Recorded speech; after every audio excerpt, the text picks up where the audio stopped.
Hello friends, welcome back to my YouTube channel Ruchikal. ഇന്ന് ഞാൻ ഉണക്കമീൻ പീരയാണ് ഉണ്ടാക്കാൻ പോകുന്നത്. നെത്തോലി ഫിഷ് വെച്ചിട്ട് ഒരു പീര. ആദ്യമായി ഒരു പാനിലേക്ക് കുറച്ച് വെളിച്ചെണ്ണ ഒഴിച്ചു കൊടുക്കുക. ജിഞ്ചർ ഗാർലിക് കുനുകുന അരിഞ്ഞതിടുക.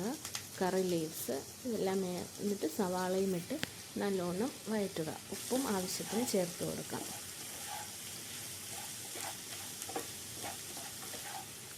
സവാള നല്ലോണം വഴറ്റുക. നല്ല ട്രാൻസ്പാരൻ്റ് ആവുമ്പോൾ ഒന്നോ രണ്ടോ മുരിങ്ങയ്ക്ക ചെറുതായി അരിഞ്ഞത് ഇതിലേക്ക് ഇട്ട് കൊടുക്കുക. എന്നിട്ട് സവാളയുമായി നല്ലോണം യോജിപ്പിക്കുക. അതിനുശേഷം ഒരു പകുതി തക്കാളി ഇതിലേക്ക് ഇട്ട് കൊടുക്കാം. എന്നിട്ട് കുറച്ച് സമയം അടച്ചു വെച്ച് വേവിക്കാം. തക്കാളിയും സവാളയും എല്ലാം നല്ല വഴണ്ട് വന്നിട്ടുണ്ട്. മുരിങ്ങയ്ക്കായും ഒരു കണക്കിന് വെന്തിട്ടുണ്ട്.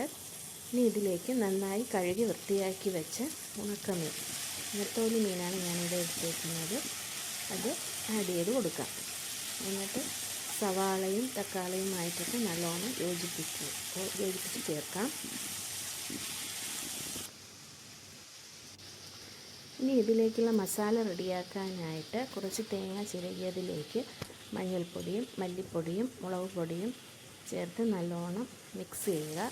ആ മിക്സ് ഈ ഫിഷിലേക്ക് ആഡ് ചെയ്ത് കൊടുക്കാം. എന്നിട്ട് നല്ലോണം മിക്സ് ചെയ്ത് യോജിപ്പിച്ച് ചേർക്കുക. സവാളയും തക്കാളിയുമായിട്ടൊക്കെ നല്ലോണം യോജിപ്പിച്ച് ചേർത്തതിന് ശേഷം കുറച്ച് പുളി, വാളംപുളിയാണ് ഞാനിവിടെ എടുത്തേക്കുന്നത്, അതുകൂടെ പിഴിഞ്ഞ് കുറച്ചൊരു പുളിപ്പ് രസം കിട്ടാനായിട്ടാണ്. അതുകൂടെ കൂട്ടിച്ചേർത്ത് കുറച്ച് വെള്ളവും കൂടെ ആഡ് ചെയ്ത് എല്ലാം കൂടെ ഒന്ന് ഒതുക്കി വെച്ച് അടച്ച് വെച്ച് വേവിക്കാം.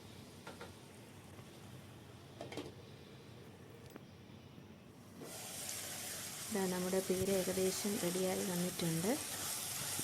കുറച്ചുകൂടെ വെള്ളം വറ്റിയാൽ നമ്മുടെ നെത്തോലി പീര റെഡി. ഉണക്കമീൻ നെത്തോലി പീര.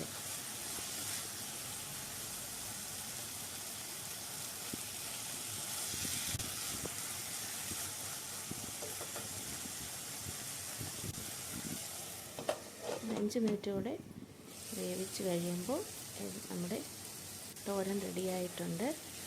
നമുക്ക് ചോറിനോടെല്ലാം വേറെ ഒരു കറിയും ആവശ്യമില്ല. ഈ കറി മാത്രം, ഈ തോരൻ മാത്രം മതി നമുക്ക് ഉച്ചയ്ക്ക് നല്ല സ്വാദിഷ്ടമായിട്ട് ചോറ് കഴിക്കാനായിട്ട്. എല്ലാവരും വീട്ടിൽ തയ്യാറാക്കി നോക്കുക. അഭിപ്രായങ്ങൾ കമൻറ്റ് ചെയ്യുക. Okay, thanks for watching. Bye bye.